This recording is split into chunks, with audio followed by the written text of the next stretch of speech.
Dès le retour du Nil dans son lit, un gros problème avait surgi. Les limitations des champs avaient disparu. Il fallait alors retracer les limites des champs de chaque paysan et commencer à semer au plus vite. Et il fallait les retracer correctement pour éviter les disputes. Ainsi, les Égyptiens commencèrent à tracer des lignes droites, des rectangles, des carrés, des diagonales, des cercles et des triangles avec des fils et des bâtons. Tout était noté sur des papyrus. Ce fut le début de la géométrie. Ils comprirent un fonctionnement fondamental de la nature. Tout est fractionné ou assemblé en petites unités égales. Cette constatation va leur servir tout au long de leur découverte. Il leur fallait aussi une unité de mesure pour bien délimiter les parcelles.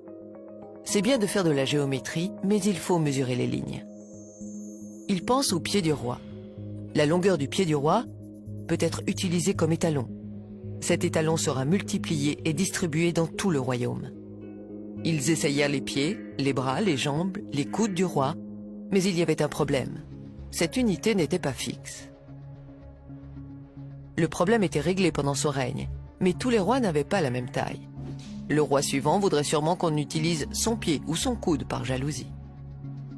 Dans les collines, en attendant le recul du Nil, les Égyptiens réfléchissaient et cherchaient une solution au problème. Il fallait que cette unité de mesure ait une longueur fixe dans le temps, si possible, qu'elle ne change jamais. Ils observèrent la taille de différents végétaux, celle des fruits, des graines, tout objet y passa. Mais tous ces objets n'avaient pas de taille fixe. Par exemple, si on arrosait bien une graine, l'année suivante, sa taille changeait. Et sur des longues distances, la différence devenait vite importante. Tout d'un coup, ils ont eu l'idée de mesurer l'eau. Oui, l'eau douce du Nil. Ils mesurèrent une goutte et ensuite une autre. Elles avaient toutes la même taille. Du bas Nil jusqu'au haut Nil, les gouttes avaient la même taille. Ils remarquèrent que la taille de la goutte d'eau ne changeait pas année après année. C'est génial. Les Égyptiens ont trouvé l'unité unique. Le diamètre de la goutte d'eau sur une surface imperméable, comme du granit ou de l'alabastre, est constant. Il mesure 1 centimètre. Aujourd'hui, une vidéo incroyable dans laquelle vous allez plonger au cœur de la première étape du projet Serapeum. Oula.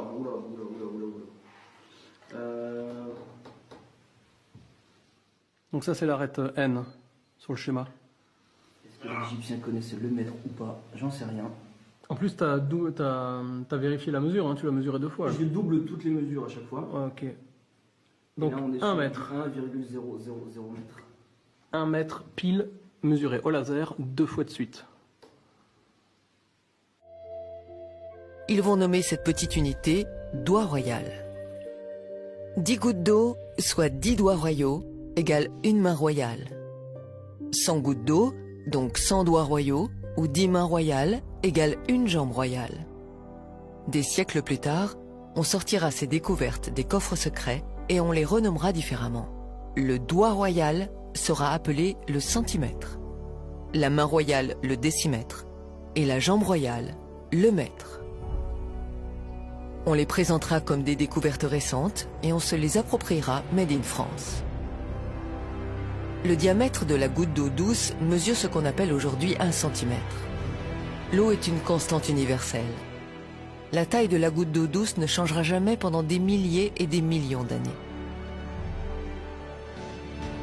Oui, l'unité universelle, le mètre, n'a pas été inventée en 1780, mais elle fut découverte par les Égyptiens il y a des millénaires.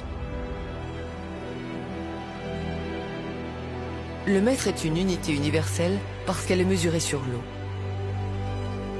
L'eau est la seule matière qui soit stable. Tous les autres matériaux ou objets sont difficiles à mesurer ou alors ils varient dans le temps. L'architecture de l'univers entier est construite sur cette unité. Sur le mètre, cette unité immuable, ont été définies les 6 unités fondamentales de la physique et de la chimie d'aujourd'hui.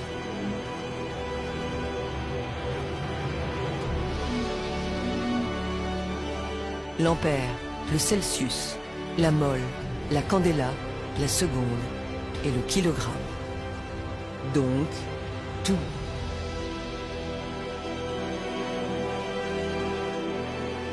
Maintenant que les Égyptiens ont découvert le mètre, ils peuvent tracer les parcelles sans problème.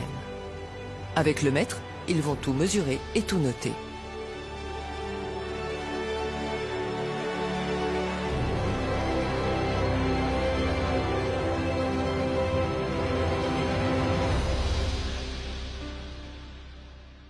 Ils prennent un disque de diamètre d'une jambe royale et l'entourent d'un fil.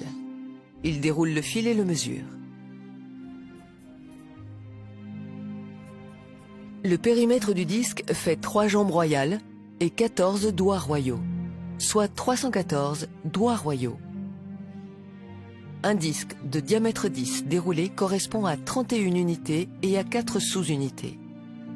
Un disque de diamètre 1 correspond à 3 unités et à 14 sous-unités. Un chiffre ressort à chaque fois. 314, 31,4, 3,14. Ils pensent que ce chiffre est important.